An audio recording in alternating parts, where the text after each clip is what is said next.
السلام علیکم ورحمۃ اللہ وبرکاتہ۔ حضرت امام حسین رضی اللہ تعالیٰ عنہ کی شہادت کا واقعہ شروع سے لے کے آخر تک میں آپ لوگوں کو سنا چکا ہوں۔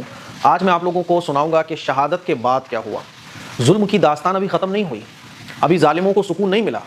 ایسا نہیں ہے کہ حضرت امام حسین رضی اللہ تعالیٰ عنہ شہید ہو گئے تو ظالموں نے بس کر دیا ہو، نہیں۔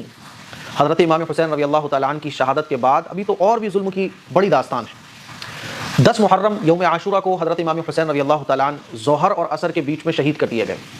تاریخ لکھنے والوں نے لکھا ہے کہ یہ واقعہ تاریخ اسلام کا نہیں بلکہ پوری انسانی ہسٹری کا پہلا ایسا واقعہ ہے کہ کسی شخص کے گھر والے، خاندان والے، دوست و احباب، ساتھی شہید کر دیے گئے ہوں، لاشیں سامنے بکھری پڑی ہوں، لیکن یہ شخص مرد مجاہد ہمت اور شجاعت کے ساتھ تلوار لے کر دشمنوں کی طرف جب بڑھتا ہے تو دشمن بھیڑ بکریوں کی طرح بھاگتے ہوئے نظر آتے ہیں۔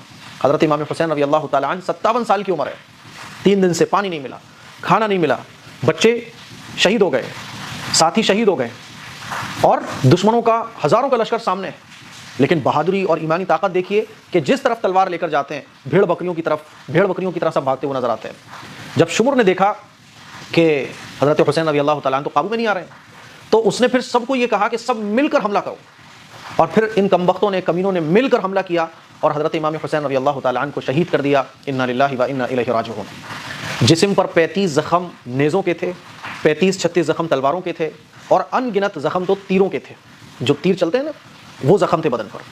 حضرت امام حسین رضی اللہ تعالیٰ عنہ شہید کر دیے گئے۔ تقریباً 2 یا 3 مہینے تک جب سورج نکلتا تھا نا تو سورج کی کرنیں جب دیواروں پر پڑتی تھی تو دیواریں ایسے لگتی تھیں جیسے کہ ان کو خون سے کسی نے رنگ دیا ہو۔ 2-3 مہینے تک سورج کی حالت یہ رہی، زمین پر اس کا اثر ہوا، کائنات پر اس کا اثر ہوا۔ حضرت حسین رضی اللہ تعالیٰ عنہ جب شہید کر دیے گئے تو یہیں پر ظلم ابھی نہیں رکا۔ اب آگے کیا ہوا؟ شمر نے خولی ابن یزید سے کہا کہ حضرت حسین رضی اللہ تعالیٰ عنہ کا سر کاٹ لو۔ یہ آگے بڑھتا ہے، آگے تو بڑھتا ہے لیکن اس کی ہمت نہیں ہو پاتی، اس کے ہاتھ کانپ جاتے ہیں۔ تو پھر ایک بہت بڑا نالائق بدبخت سنان ابن انس آگے بڑھتا ہے اور یہ آگے بڑھ کر حضرت امام حسین رضی اللہ تعالیٰ عنہ کے مبارک سر کو دھڑ سے الگ کر دیتا ہے۔ یہیں پہ ابھی ظلم ختم نہیں ہوا۔ ابن زیاد نے یہ بھی کہا تھا کہ جب یہ حضرت حسین رضی اللہ تعالیٰ عنہ کے ساتھی مار دیے جائیں تو پھر ان کے اوپر گھوڑے دوڑا دو۔ شمر نے کہا کہ جتنے بھی لوگوں کی یہ لاشیں پڑی ہوئی ہیں ان پر گھوڑے دوڑا دو، اور پھر عمر ابن سعد نے کچھ گھوڑ سواروں کو لے کر یہ بھی کر ڈالا، اللہ تعالیٰ ان کو جہنم کے سخت سے سخت درجے میں پہنچائے۔ انہوں نے ان شہیدان کربلا پر گھوڑے بھی دوڑا دیے۔ حضرت امام زین العابدین رضی اللہ تعالیٰ عنہ اس وقت بیمار تھے اور وہ جنگ میں شریک نہیں ہوئے تھے، تو شمر جو ہے نا ان کو بھی قتل کرنا چاہتا تھا۔ تو حمید ابن مسلم جو اس فوج میں شامل تھے انہوں نے کہا کیا غضب کرتے ہو، بچوں کو بھی قتل کرو گے، کم سے کم بچوں کو تو قتل نہ کرو جبکہ وہ مریض بھی ہے۔ تو شمر